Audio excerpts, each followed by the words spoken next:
정부가 미국 이민 단속국에 의해 구금된 한국인 근로자 300여 명을 모두 한국으로 데려오기 위해 민간 전세기를 투입합니다.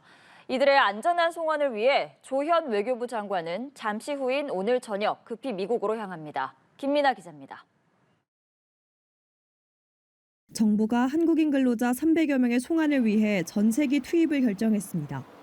이들은 이르면 현지 시간 10일 귀국편에 오를 걸로 보입니다. 한국인들을 데려올 전세기는 공군 수송기가 아닌 민항기로 출국 비용은 관련 기업 측에서 부담할 예정입니다. 오늘 기자들과 만난 외교부 당국자는 현재 구금된 우리 국민 전원이 전세기로 조기에 무사히 귀국할 수 있도록 세부 협의를 진행 중이라고 밝혔습니다. 그러면서 현지 행정 절차가 마무리되는 대로 빠른 시일 내에 일괄 귀국시킬 계획이라고 강조했습니다. 이들에 대한 신원 확인, 여권 발급 등 행정 업무와 최종적으로 본인의 의사를 확인하는 절차 등을 거칠 걸로 보입니다. 구금된 근로자 332명 중 면담을 희망하는 총 250여 명 정도에 대한 영사 면담을 진행한 것으로 알려졌습니다. 정부는 추방 형식이 아닌 자진 출국 형식으로 이들을 일괄 귀국시킨다는 방침인데 자진 출국을 원치 않을 경우 구금 시설에 머물며 유무죄를 다투는 이민 재판을 받게 됩니다. 다만 이들이 자진 출국 형식으로 미국을 떠나게 되더라도 향후 재입국 시 관련 사항이 이민국 시스템에 남아 불이익을 받을 수 있습니다. 이번 단속에서 체포된 이들의 대부분은 비자 면제 프로그램의 일종인 에스타나 단기 상용 비자인 B1, B2 비자를 통해 미국에 입국한 걸로 확인됐습니다. 외교부 당국자는 개인들이 갖고 있는 비자 등에 따라 차이가 있을 수 있다면서도 가급적 불이익이 없는 형태로 추진하려고 하는데 미국 내부의 법적 절차를 존중해야 한다고 덧붙였습니다. 이번 사태의 최종 해결을 위해 조현 외교부 장관이 오늘 오후 긴급 방미합니다. 외교부 당국자는 조현 장관이 우리 국민의 석방, 귀국 추진 과정에서 예기치 못한 변수가 발생하지 않도록 행정 절차를 고위 관계자와 마무리 짓기 위해 미국으로 출국한다고 밝혔습니다.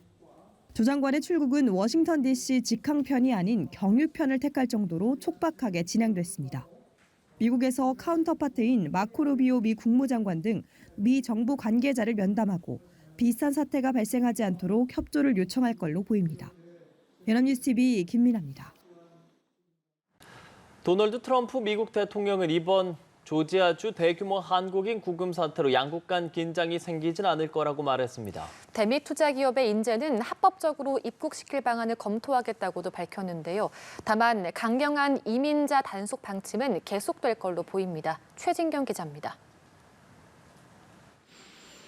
지난 4일 미국 조지아주 공장에서 벌어진 한국인 구금 사태와 관련해 도널드 트럼프 미국 대통령이 또다시 언급을 냈습니다. 이번 사태로 한미 관계가 긴장될 걸로 보이는지 묻는 취재진 질문에 그렇지 않다고 선을 그었습니다. We have a great relationship with South Korea. Really good relationship. But I'm going to look at it. 같은 날 트루스 소셜에 올린 게시글에는 대미 투자 외국 기업이 미국 이민법을 존중하길 바란다고 적었습니다. 그러면서도 인재의 경우 합법적으로 신속히 미국에 데려올 수 있도록 할 것이라고 강조했습니다. 트럼프 대통령이 한국인 구금과 관련해 발언한 건 이번이 두 번째인데 태도는 사뭇 달라졌습니다. 앞서 단속 다음 날인 지난 5일엔 구금된 이들이 불법 체류자라고 생각한다면서 이민 단속국이 할 일을 했다고 밝히기도 했습니다. 다만 이민자에 대한 미국의 강경한 단속 방침은 계속될 걸로 보입니다. 트럼프 대통령은 지난 6일 영화 지옥의 묵시록의 장면을 차용한 이미지를 SNS에 올리면서 아침의 추방 냄새를 사랑한다고 적었습니다. 군 병력을 동원해 시카고시를 겨냥한 대대적인 이민자 단속에 나설 것임을 시사한 겁니다. 또 미국의 국경안보 총괄 책임자 톰 호먼은 현지 시간 7일 CNN과 인터뷰에서 앞으로 이와 같은 단속을 더 많이 보게 될 것이라고 말했습니다. 호먼은 불법 체류 외국인을 저임금으로 고용하는 기업은 부당한 방식으로 비용을 줄여 경쟁을 저해하는 것이라고도 주장했습니다. 자국민을 더 많이 고용할 것을 압박하면서 그동안 단기 상용 비자를 활용해온 한국 등 외국계 기업들에게 경고를 보내는 차원으로 풀이됩니다. 연합뉴스 TV 최진경입니다. 미국 이민당국이 조지아주 한국 대기업 공장을 강경하게 단속한 것은 현지 미국인 채용을 압박하기 위한 무리수가 아니었냐는 지적이 나오고 있습니다. 미국의 주요 언론들은 한미 관계가 시험대에 올랐다고 분석하고 있습니다. 윤석희 기자입니다. 현지 시간으로 지난 4일 미국 조지아주 한국 배터리 공장 건설 현장. 헬기와 장갑차를 앞세운 무장 차량들이 들이닥칩니다. 작업은 중단됐고 한국인 300여 명을 포함해 475명의 근로자가 체포됐습니다. 또 공장 근로자들은 손과 발이 묶인 채로 호송차에 올라야 했습니다. 미 국토안보 수사국은 이민 단속사상 최대 규모로 수개월간 증거를 수집해 법원의 압수수색영장을 발부받았다고 밝혔습니다. This has been a multi-month criminal investigation where we have developed evidence, conducted interviews, gathered documents, and presented that evidence to the court in order to obtain a judicial search warrant. 하지만 미 행정부가 현지 미국인 고용을 압박하기 위해 무리수를 둔 것 아니냐는 지적이 나옵니다. 초강경 미국 우선주의를 앞세운 도널드 트럼프 대통령은 당선 전부터 이민자들이 미국인의 일자리를 빼앗고 있다고 공격해 왔습니다. 미일간 워싱턴 포스트는 이번 한국인 무더기 구금 사태로 한미 관계가 시험대에 올랐다고 보도했습니다.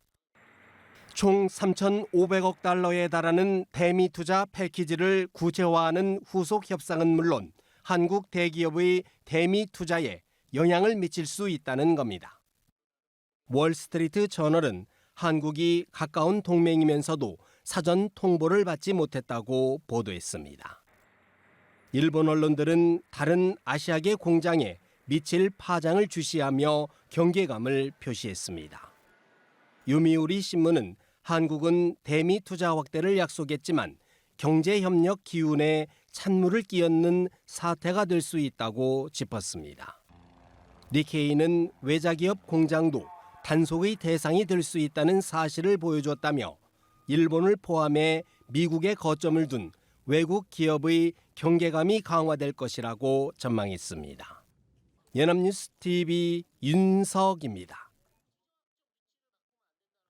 예, 그럼 여기서 관련 내용 봉영식 연세대 객원 교수와 함께 바로 나눠보도록 하겠습니다.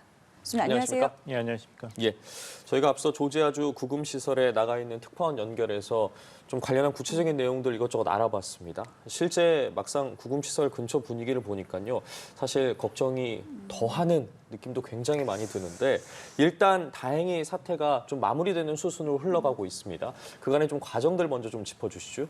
예, 트럼프 대통령이 대선 기간 동안에 강조한 것은 미국을 다시 위대하게 만들겠다. 그러기 위해서는 두 가지를 꼭 실현해야 된다 이런 것을 강조했죠. 하나는 국경 보안입니다. 그리고 불법 이민자를 추방해서 진정한 미국인이 제대로 대접을 받고 일자리를 갖고 일하는 분위기를 만들겠다. 두 번째는 미국의 제조업 르네상스를 다시 부활시켜서 중국과의 패권 경쟁의 잠재력을 보강하겠다 이런 얘기를 했죠. 근데 문제가 되고 있는 것은 이제 트럼프 행정부가 미국을 다시 위대하겠다고 약속을 한 다음에 그걸 실행하는 과정에서 이런 각자 다른 목표가 상호 충돌하는 면이 있습니다. 미국의 제조업을 부활시키려면은 아무래도 이제 외국 기업의 투자를 유치해야 되고 미국 내 이제 생산 시설 건설을 빨리 속도를 내야 되는데 거기서 이제 국경 보안 문제라든지 뭐 비자 발급 이런 외국 노동자 고용 문제에서는 또 법 집행에서 문제가 생길 수 있는 것이죠. 여기서 충돌한 사태가 이번에 조지아의 한국 공장에 이렇게 불법 이민 단속 캠페인이 트럼프 2기 출범에 가장 큰 규모로 일어난 그런 사태가 이런 여러 가지 목표를 동시에 또 굉장히 속도를 가지고 추진하는 과정에서 나오는 문제를 그대로 보여준 사태라고 할 수 있겠습니다. 그럼 지금 이런 사태가 우리나라 이 공장뿐만 아니라 다른 나라에도 지금 적용이 그대로 되고 있는 겁니까? 적용이 되고 있었죠. 하지만 이번에 가장 큰 규모로 네. 특히 미국과는 전통적인 동맹 우방 국가이고 가장 중요한 무역 협력 국가 중에 하나인 한국 공장에서 일어났다는 것은 한국뿐만 아니라 미국 그리고 다른 국가에게도 큰 충격을 주는 것은 당연합니다. 왜냐하면은 우리 기업이 다음 순서가 되지는 않을 것인가. 그렇죠. 그리고 미국 내에 있어서는 아니 제조업 르네상스를 구축하겠다 한 정부가 과연 제대로 된 계획을 가지고 우선순위를 잘 잡고 차근차근 진행하고 있는 것인가. 정부를 믿을 수가 있는가. 트럼프 대통령의 보관은 무엇인가에 대한 이런 의구심이 중폭될 수밖에 없습니다. 말씀해 주신 것처럼 미 언론에서도 지금 트럼프 대통령이 미국에 투자를 하라면서 막상 이렇게 이민 단속을 한 것이 이해 충돌이다라는 지적들이 나오고 있는데 트럼프 대통령 저희도 앞서 속보를 통해서 전해드렸지만 한국과 관계가 좋다. 현대차 공장 문제로 양국 관계에 영향은 없을 것이다라고 이야기를 했습니다. 앞서 교수께서 말씀해 주신 것처럼 굉장히 여러 가지 배경들에 의해서 속도감 있게 진행을 되다 보니까 보고 체계도 그럴 거고요. 트럼프 대통령이 이 부분에 대해서 미리 좀 알고 있었을까요? 어떻게 보십니까? 저는 이제 모르고 있었다고 보는 입장입니다. 왜냐하면 알았다면은 한국 정부에 이렇게 어떤 언급이나 통보도 없이 정부 간의 소통 채널 차원에서 이렇게까지 아이스라든지 FBI에서 대규모의 이런 작전을 했을 가능성은 높지 않습니다. 어떤 수위 조절이 있거나 사전 조율을 할 기회를 분명히 했겠죠. 좋은 예가 왜 한국 내에서 이런 폭동과 그 정치적 숙청이 있는가 메시지가 있었지만 또 그게 수습이 됐지 않습니까? 그러니까 이제 미국 정부와 한국 정부 간에는 굉장히 위급한 상황에 대해서는 소통할 수 있는 채널이 있다는 게 그 당시에 증명이 됐죠. 그렇다면 이런 일이 일어나기 전에 트럼프 대통령 선에서 소통이 그 채널이 없었기 때문에 있었는데도 일어났는지 거기에 대해서는 좀 가능성이 높지 않다고 봅니다. 그리고 이번에 이런 그 단속을 집행한 정부 관료들의 그런 언론 인터뷰라든지 발표를 보면은 우리는 관료로서 할 일을 했다. 그런 얘기를 계속 반복하고 있지 않습니까? 그러니까 정부 부처 간에 할 일을 하는데 조율이 안 된 것이죠. 이런 큰 틀 안에서 이제 한미 간의 경제 협력이라든지 동맹 관계 그리고 트럼프 행정부가 추진하고 있는 미국을 다시 위대하게 만들기 위한 그런 그 계획을 수행하기 위해서는 여기서 어떤 식으로 접근을 해야 되는가, 어떤 식으로 수위 조절을 해야 되는가에 대해서는 정부 내에서 트럼프 행정부에서 조율이 없었다는 것이죠.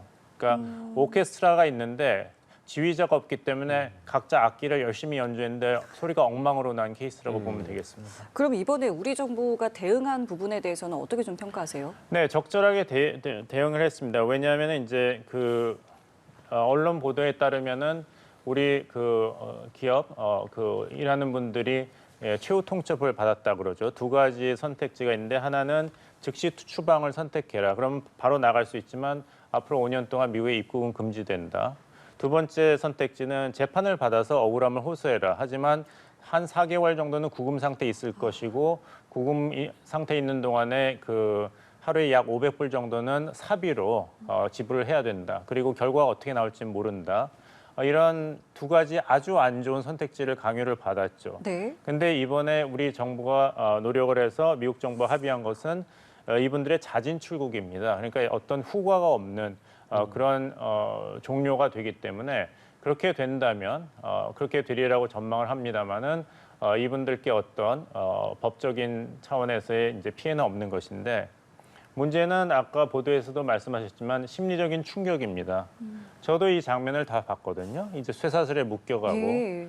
그러니까 나이 드신 분은 아시겠습니다만 6.25 때 경험하셨고 그때 나온 노래 중에서 미아리 곡에 그 아내가 절규하면서 당신은 철사줄에 묶여서 맨발로 울며 그 40대 50대 분들은 12.12 사태 후 5.18 그때 대학교에 갑자기 군인들이 들어닥쳐서 기숙사 도서관에 있는 대학생들을 끌어내서 포승줄에 박고 총뿌리를 겨누는 그런 경험을 하시거나 그것을 목격하신 분들이 많을 겁니다. 그것을 연상시키는 이 장면이 생생하게 중계를 됐기 때문에 예. 그 심리적 충격은 아무리 우리 정부가 미국 정부와 협조해서 조기 그리고 안전한 교육을 위해서 제대로 일을 처리하더라도 심리적 충격과 분노는 그대로 남아있게 됩니다. 지금 300명이 저기서 구금되는데 4인 가족이라고 친다면 이미 한국 사회에서는 적어도 1,200명이 그렇죠. 트럼프 행정부에 대한 분노를 가지게 되고 반미의 감정을 가지게 됐다는 것. 이것은 2003년 때 부시 행정부가 테러와의 전쟁 명목으로 굉장히 미국 우선주의 외교 정책을 했을 때 많은 국가들이 반미로 돌아섰죠.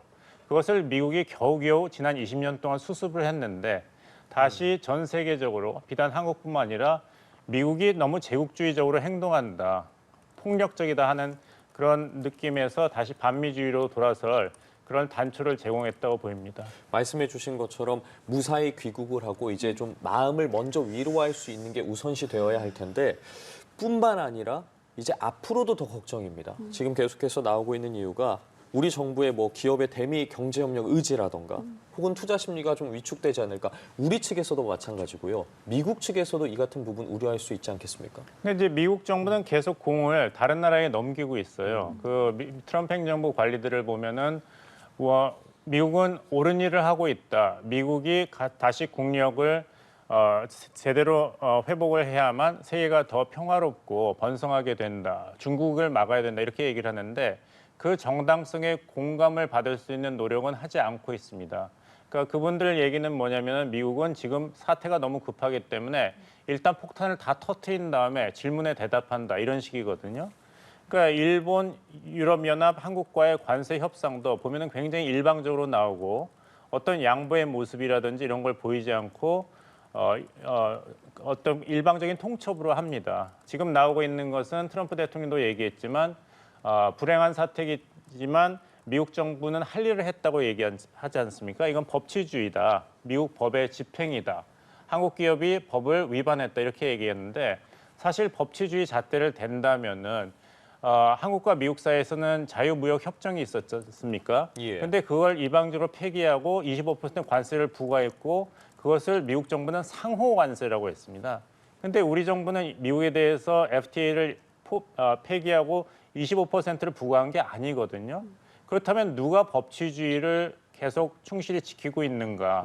그러니까 미국의 눈에만 드는 법치주의, 미국 우선주의이기 때문에 이것은 한국을 비롯한 미국과의 경제안보 협력 국가들에게 공감을 받을 수가 없습니다. 지금 나오고 있는 것은 왜 미국과 협력하고 미국의 부활을 그나마 지지하려는 국가들한테는 이렇게 야박하게 캐나다, 유럽연합, 일본, 대만, 한국 그리고 미국을 사실 공격하고 대립하고 있는 국가 러시아, 북한, 중국에 대해서는 이렇게 관대한가? 왜 한국과 일본에 대해서는 이렇게 관세 협상을 어렵게 하고 한국과는 아직 관세 협상을 행정명령으로 실행을 하지도 않았습니다. 근데 왜 중국에 대해서는 계속 90일 관세 유예를 하고 있는가? 그러니까 형평의 원칙에 본다면은 미국을 지지하고 좋아할 수가 없는 환경을 미국 스스로가 만들고 있습니다. 그래서 일단은 이런 일이 다시 벌어지지 않게 이제 근본적으로 비자 문제도 좀 제도를 좀 개선해야 된다라는 목소리가 나오고 있는데 이게 지금 어떤 문제가 있는지도 좀 알아봐야 될 것 같고 그리고 이게 개선이 될 수 있는 부분인 건지도 좀 궁금한데요. 개선은 될 수 있는 부분이 있지만 트럼프 행정부가 그 정도의 정치적인 의지가 있는지 그것이 의문입니다. 지금도 한국과 관계가 좋다. 현대공장 문제로 양국 관계에 영향은 없을 것이라고 트럼프 대통령이 얘기했지 않습니까? 네. 이것은 한국민, 한국 기업의 입장에서 생각을 못한다는 것을 극명하게 보여주는 것이죠. 미국의 입장에서만 생각하고 무엇이 그렇게 큰 문제인가?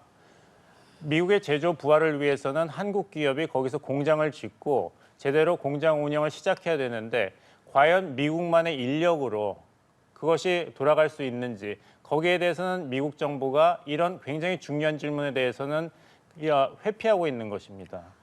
미국이 전 세계 제조업에서 2차 세계대전 이후로는 40%에서 적어도 35%를 차지하다가 지금은 10%로 떨어졌거든요. 이것을 또 올리겠다고 하고 한국, 일본은 그래서 투자를 하겠다고 하는데 네. 그것을 미국 정부 스스로가 도와주질 않고 오히려 이렇게 어렵게 만든다면은 그 피해는 오롯이 미국에 돌아가는데 트럼프 행정부의 입장에서는 이것을 심각하게 여기지 않고 그것은 한국 기업이 위법을 했으니 처리하라 하는데 결국에 궁극적인 해결 방법은 호주나 싱가포르, 캐나다, 칠레 같이 네. 어떤 비자 쿼타를 주는 것입니다. 그래서 한국 기업 직원이 미국에 가서 미국의 혜택이 되는 이 공장 건설과 운영을 빨리 시작하는 것인데 그것이 주어진다면 사태 수습이 제대로 될 것입니다. 왜냐하면 그것은 굉장히 명확하게 트럼프 행정부가 한국 기업을 존중한다는 그런 표시가 될 텐데요. 그것이 없이 한미 관계가 긴장될 거라고 생각하지 않는다, 영향이 없을 거라고 얘기한다는 것은 네. 사실 현실을 제대로 파악하지 않는 것인데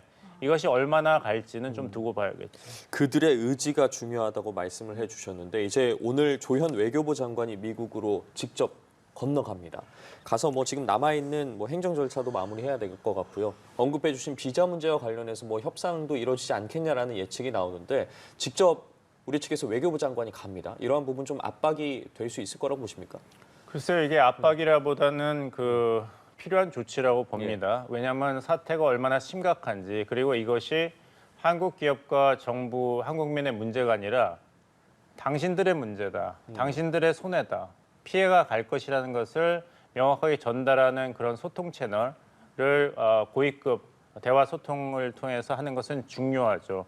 하지만 문제는 트럼프 대통령에게 이것을 설득할 사람이 과연 있는지, 이것이 하워드 러스텍 상무장관이 고양이 목에 방울을 달 것인지, 국무장관이 할 것인지, 국토안전부 장관이 양보를 할 것인지 아무도 모릅니다.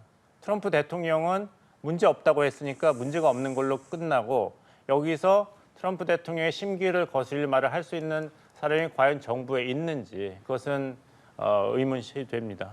그러면은 일단은 우리 외교부 장관이 가서 뭐 어떤 협상 결과를 갖고 올지도 봐야겠습니다만은 당장 이번 사태가 앞으로 한미 관계에는 어떤 영향을 좀 줄 것 같으신지요? 벌써 굉장한 악영향을 미치고 있죠. 제가 이제 한국민도 미국에 대해서 이제 부정적인 그런 네, 예. 감정과 태도를 가질 것이다.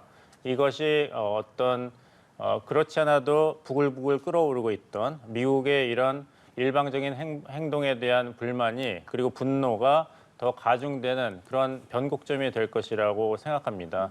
미국과 한국의 조금 긍정적인 현상은 여기서 중국이 어떤 그 매력적인 대안이 되지 않기 때문에 이 악화가 파급 효과 아직까지는 제한적이지만 이것이 과연 일시적인 현상으로 그칠 것인지 저는 그렇게 보지 않습니다.